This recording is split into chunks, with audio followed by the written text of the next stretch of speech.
Hello, my name is Dr. Larry Decker. I'm a clinical psychologist, and I've been specializing in the treatment of combat post-traumatic stress disorder for over 35 years.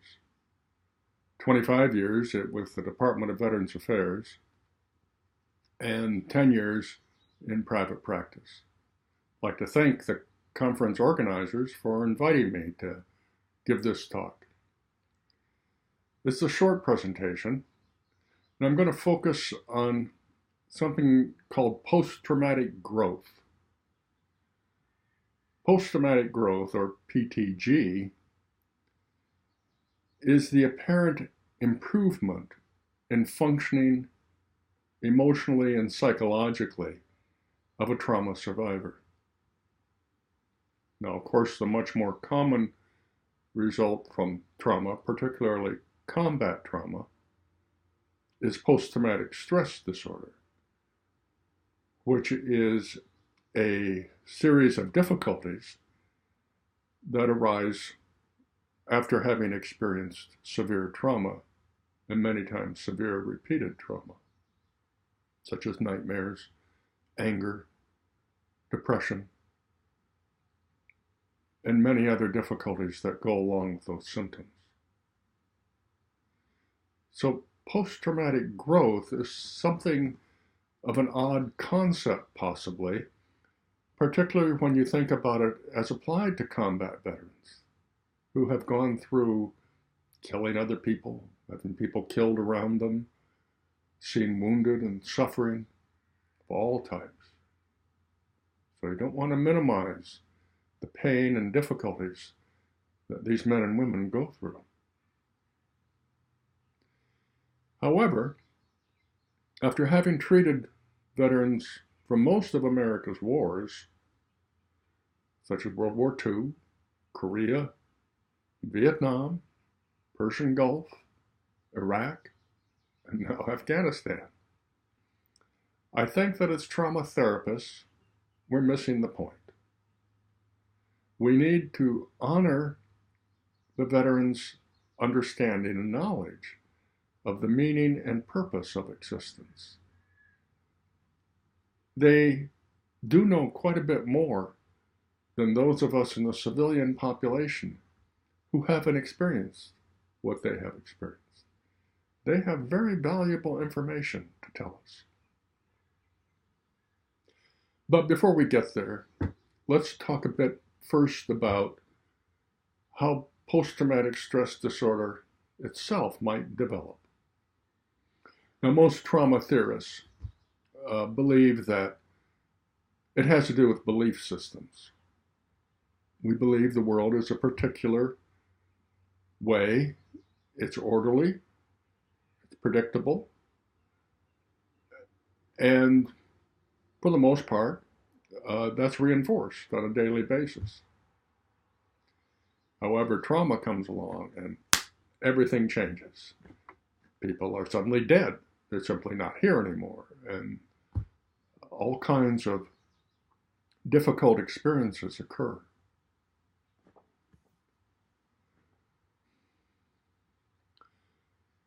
Now, if our belief systems are big enough and flexible enough, it can incorporate that new information. Talk about it as information, which is something of a bloodless term. It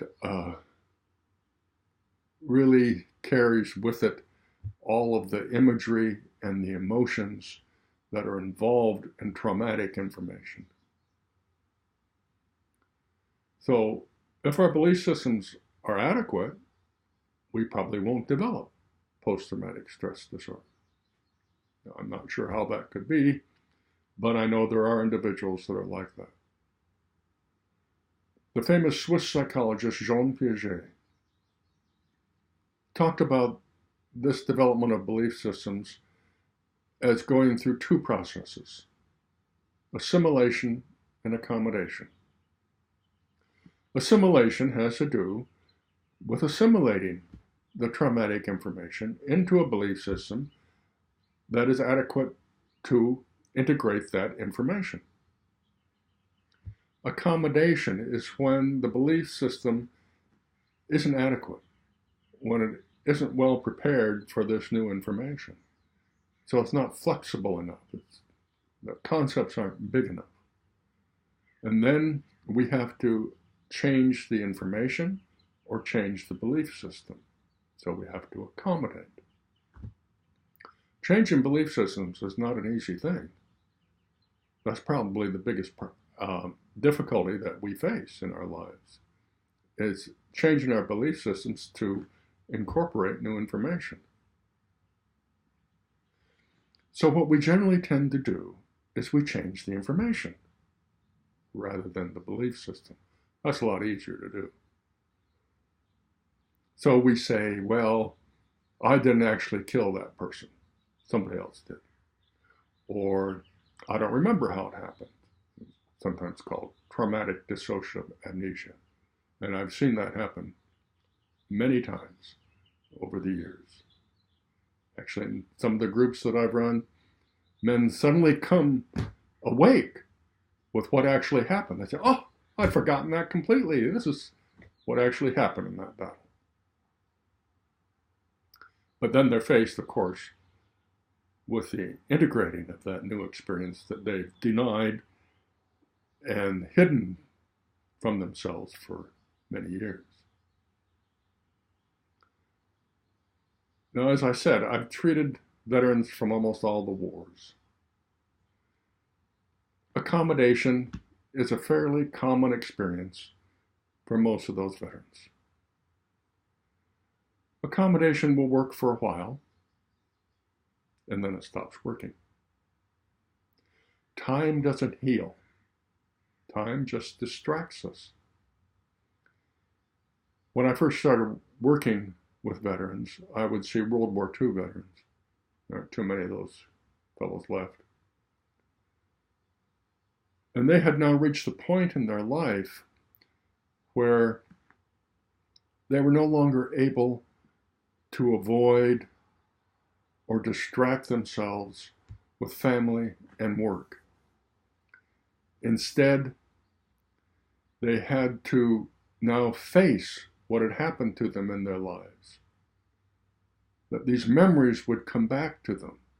Remember one man in particular, he'd wake up in the night and he'd see people standing in his bedroom, pointing their fingers at him. And he'd get up and try to hit them, but they were, of course, just phantoms. And his wife would tell him, wake him more and say, you have to come back to bed. That's how deep these particular experiences can stay with us. Most of these kinds of experiences are based around the killing of other people. There's even a particular way of thinking about that now in trauma circles, amongst trauma therapists, which says that this is a moral injury. It goes against our moral framework. I think that misses the point. I had an interview with His Holiness the Dalai Lama, and His Holiness pointed out to me, killing is different than murder. It's a soldier's job. It's a soldier's duty to kill the enemy. That's different than murdering someone. Now, the military attempts to prepare soldiers for the killing, but it's a very difficult thing to prepare someone for. And the military does it, one of the ways they do it is through a depersonalization of the enemy. So the enemy deserves to be killed. They're less than you. They're less than us. And they give all kinds of racist, stereotypical terms to justify the killing of the enemy. I'm sure you've heard them all. But the actuality of it is, how can you incorporate this idea of, even though it's your duty, of having killed someone? How could you integrate that? Well, there's a few ways of doing it. The first step is to maybe try this very simple exercise. Throughout history, there's someone that you looked up to. There's someone that inspired you. You really appreciated them. They had a particular quality to them. What was that quality that you liked so much, that inspired you? Well, the way in which you were able to see that quality is because you have that quality already in you. Now, that may be a difficult idea to accept, but that's the beginning of the expansion of belief systems. This is a beginning of allowing us to be able to integrate information that doesn't necessarily fit with our ordinary beliefs. Now think about this. Let's say the quality is honesty. How could you recognize that quality if it wasn't in you? You wouldn't see it. It wouldn't make any sense to you. And think about the people that aren't inspired by this individual that inspires you. That quality doesn't exist to the same level that it exists in you. That's how you were able to see it. Now, to actually express that quality is another story. That's very hard to do. But yet that's the idea. It's just giving that quality a chance to emerge in our personalities allows the belief systems to get bigger. And if we make our belief systems more flexible and larger, then we can integrate more aspects of the traumatic experience.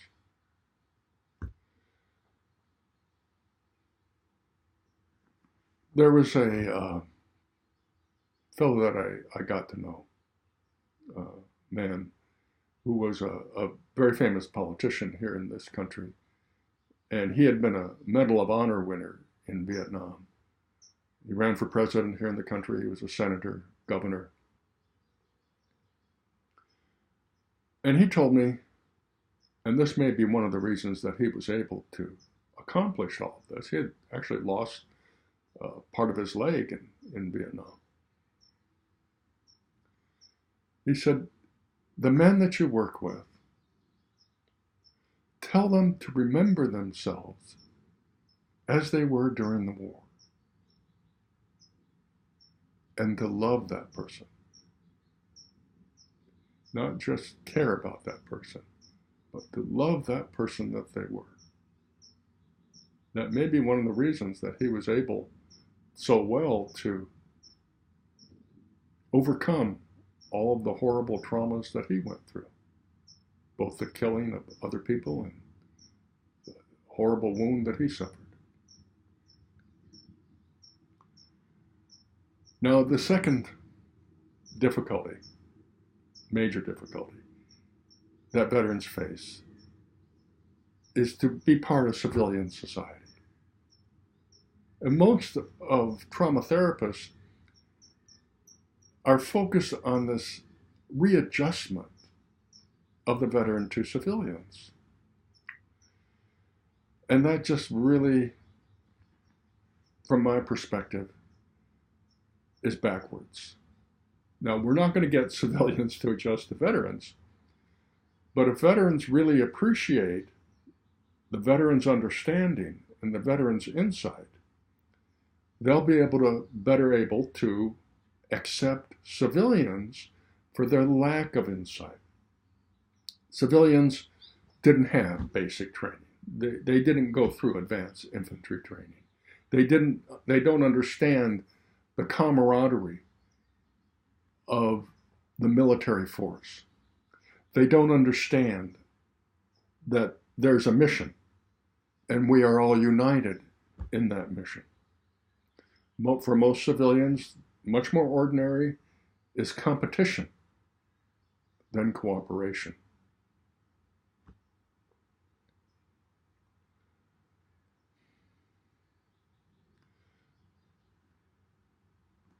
I remember there was a movie that was very popular here in the States, and it was about a major battle in Vietnam. And one of the men I was working with at the time had been in that battle. Now, the movie was being advertised as being very authentic about the battle, and I went and saw the movie. And afterwards, I asked the man, he had also seen the movie, and I asked him, well, was it real? And he kind of smiled and laughed and said, well, it was a real movie. And that's the point. We don't know. As civilians, we don't know. We can go to see movies, we can read books, we can listen to talks, but we don't know. In order to know, you have to have been there and done that. Otherwise, you don't know. So, as part of our trauma therapy, if we haven't gone and done that, then we have to accept that we don't really know. And the veteran is going to teach us about what it was like to have been in war. Now, if we've gone and done that, there are other issues that we have to face. For example, perhaps we've managed to overcome our traumas. Maybe our belief systems got bigger, so we think, well, then everybody should be able to do that. And why can't this guy get over his stuff? I was able to, so why can't he? So there's those difficulties too. I think probably the better therapist for veterans are civilians, people who haven't been through it. If we acknowledge the fact that we don't know, and we let the veteran know that we don't know, and that we're very interested in hearing what the veteran knows. Because that's the real key in the expansion of belief systems, is to honor the knowledge that the veteran has. For example, a lot of veterans experience what's called hypervigilance, which is a constant scanning for improvised explosive devices, booby traps, anything that's pretending to be something that it's not. Now, that's very effective for the veteran. That kept him or her alive during the war. Lessons learned in combat aren't easily forgotten. So that's not a bad thing. But yet hypervigilance keeps the veteran at such a high level of arousal that sometimes it creates heart disease, blood pressure, other kinds of physical issues. The biggest issue is seeing that it's an issue rather than appreciating it, thus creating a certain degree of relaxation. And in that relaxation is the ability to actually incorporate and integrate the trauma. If you can keep your family safer through your hypervigilance, there's nothing wrong with that. Appreciate it. Accept it. Now, in conclusion, I have a friend who translates Aramaic, which is might be one of the languages that Jesus spoke in. And he said that, for example, the phrase, the meek shall inherit the earth. If you translate it from the Aramaic, what it really says is, when that which is rigid in me is made flexible, I come into contact with the universe. Well, thank you for listening. I really appreciate the opportunity to share this with you. I hope it has helped some.